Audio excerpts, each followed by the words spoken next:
استودیو رادیو ریباز اف ام گهدار و شوپینرین میهجال هر دری دم باش هدما پیشکش کرنا بر تنها دمجمیر سی فرمو گرنتری سرنوچا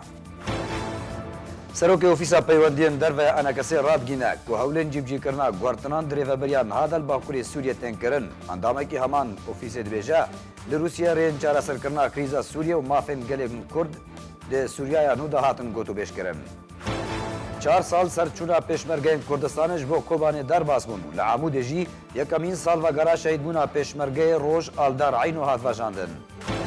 اوه هفت روزن چکدارن پیده پیامنر آرکیو اندام کمیته هرمیا پارتیا دموکراتا کردستان سوریا احمد صوفی لیدر که گرتناو تومتن بیسر و بردر حق صوفی بلافت کن سیاست مدارن کردجی داخوازا سربس بردانا صوفی دکن دبیجن افگرتن خدمتا گلی کرد کردستان سوریه ناکا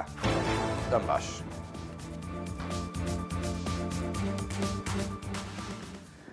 اوه هفت روزن چکدارن پیده پیامنر آرکیو اندام کمیته هرمیا پارتیا دموکراتا کردستان سوریا احمد صوفی لیدر که گرتناو تومتن بیسر و بردر حق صوفی بلافت کن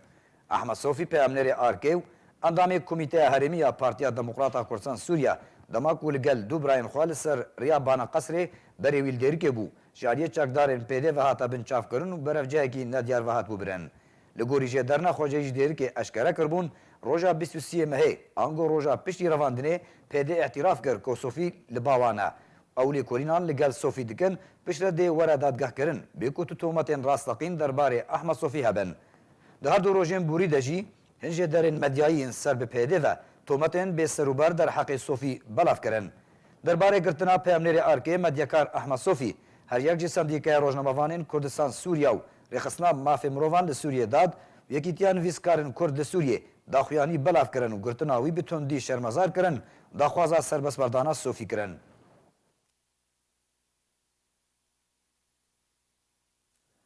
سیاست مدارن کرد بنچاف کرنا پیامنر آرکیش آریه چکدارن پیده و شرمزار کرن داخوازا سربس برداناوی کرن و دیار کرن کو افگرتن خدمتا گلی کرد لکردستان سوریه ناکا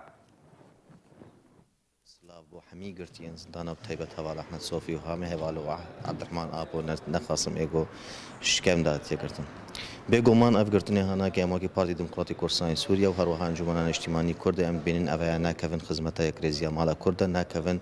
که خدمت نیزیک بونا مالا کرد و اف گرتنی هانا که تنن انجام سیاسی نه اما باورد کن په فشار کل سروا پارتیانا که فشار کل سرویر بازا هانا که به فشار کل سر کارن کردایتی دندر کردستان سوریا ده بج لو راجی ایمان بجن اف گرتن ندرستند ام نگرتن اویا رواندن جبر گرتن و رواندن جف جدانا اف رواندن که په مبست اوا فشار کل سر اندام ولاگره لانگرین و پارتیا هانا که بکن شپرویجیان بجن افگرتن شرمزاره افگرتن هانا که جه خو ناگری تنی کار به تجاری بگرتن خلق کی جه حلوست و یاش خواسته کوانا که دبر کار کردایتی دتوانا که بشون بگرینی يعني بريدة ريجيم وقتي جو خلق دقرتن والدنيا تمامي قرتين نرين وباوري ورامانا جهي شرمزار كرنينا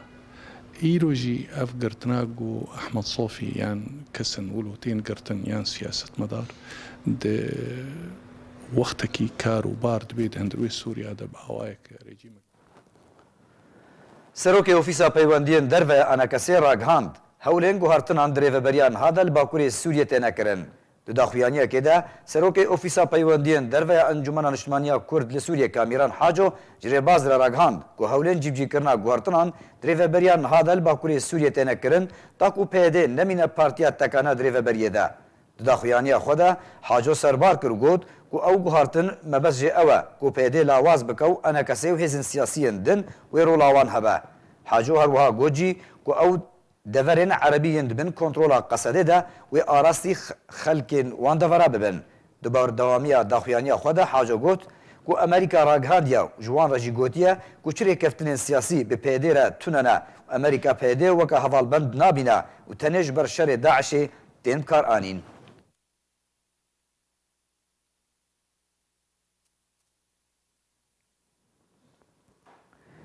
اندامکی اوفیسا پیوندین دروه انا کسی دبیجه لروسیا رین چارا سرکرنا کریزا سوریه و مافی گلی کرد د سوریایا نو دا هاتنه گوتو بیش کرن ابراهیم برو اندام اوفیسا پیوندین دروه یا انجمن اجتماعی کردی لسوریه هر وها اندام شاندا دانوستاندکارا سوری راگهاند د سردانا شاندا دانوستاندکارا سوریه لروسیه لەگەل سێرگی لافرۆف وەزیرê derveyê Rûsyê û Alexander Lavrentiev şandiye Rûsyayê taybet ji bo Sûriyê rêyên çareserkirina krîza Sûriyê û mafên Kurdan di destûra Sûriya nû de gotûbêjkirin. Herwiha biro got jî ku helwesta Rûsya derbarê çareserkirina doza Kurdî li Sûriyê erîniye û Rûsya naxwaze Kurd di Sûriyaya nû de bêbeş bin û da zanîn ku destûra Sûriyaya nû Rûsya tekeziyê li ser garantiya mafê Kurdan dike.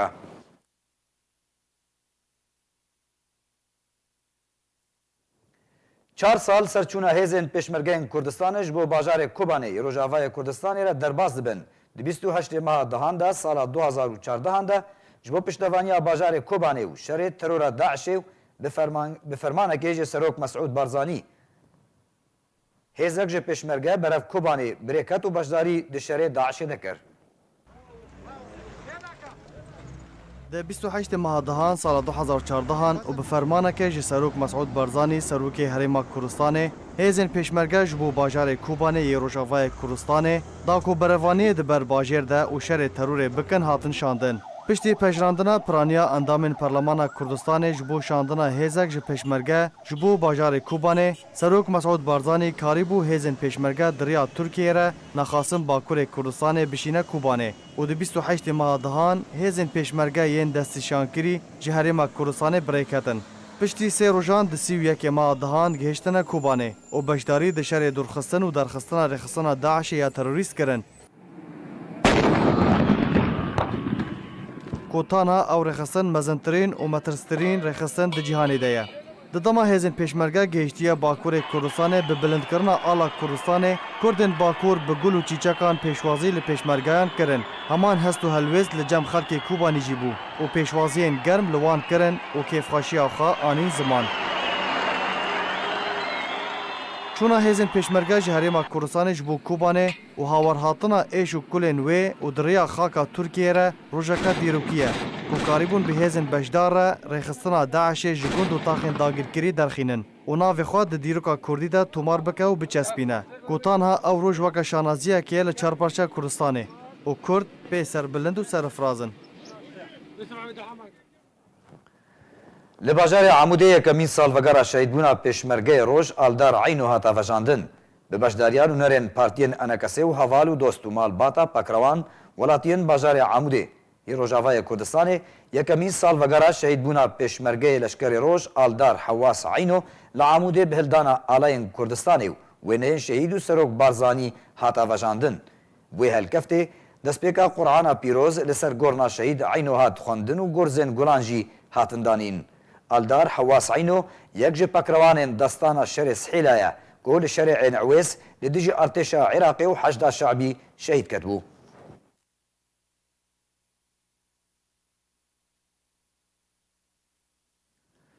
Li Hewlêrê ciwanekî Rojavayê Kurdistanê di wêreka hatûçûnê de jiyana xwe ji dest da. Ciwanê Kurdî bi navê Dilobotî ku bi xwe ji penaberên Rojavayê Kurdistanê ew nişteciyê kampa dareşkiran ya ser bi Hewlêrê ve ye. Do li ser ya sedmetirî ya li Hewlêrê di wêreka hatûçûnê de jiyana xwe ji dest da. Ev ne cara yekem ew ne jî yadawi ye ku ciwanên Kurd yên penaberên Rojavayê Kurdistanê di encama bûyerên hatûçûnê de li Hewlêrê û deverên cuda cuda li Herêma Kurdistanê jiyana xwe ji dest didin. Ji destpêka pêla penaberiyê û niştecîbûna wan li Herêma Kurdistanê û tanha bi dihan ciwan di bûyerên hatûçûnê de û bin avê de jiyana xwe ji dest dana.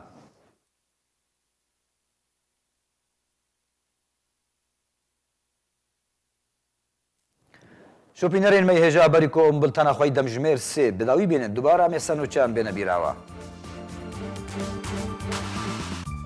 Serokê Ofîsa Peywendiyên Derve NKSê radgîne ku hewlên cîbcîkirina guhertinan dirêveberiyan ha de li Bakurê Sûriyê tên kirin. Endamekî heman ofîsê dibêje li Rûsya rêyên çareserkirina krîza Sûriyê û mafên gelê Kurd di Sûriyaya nû de hatine gotûbêjkirin.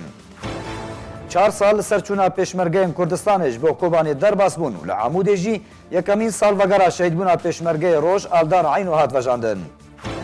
Ev heft rojin çekdarên PD peyamnêrê Arkê û endamê Komîteya Herêmiya Partiya Demokrata Kurdistan Sûriya Ahmed Sofî li derkê girtina û tometên bêserûber derheqê Sofî belav dikin. Siyasetmedarên Kurd jî daxwaza serbestberdana Sofî dikin û dibêjin ev girtin xizmeta gelê Kurd li Kurdistana Sûriyê nake. Bultena me bi dawî hat û bimên xweşiyê de.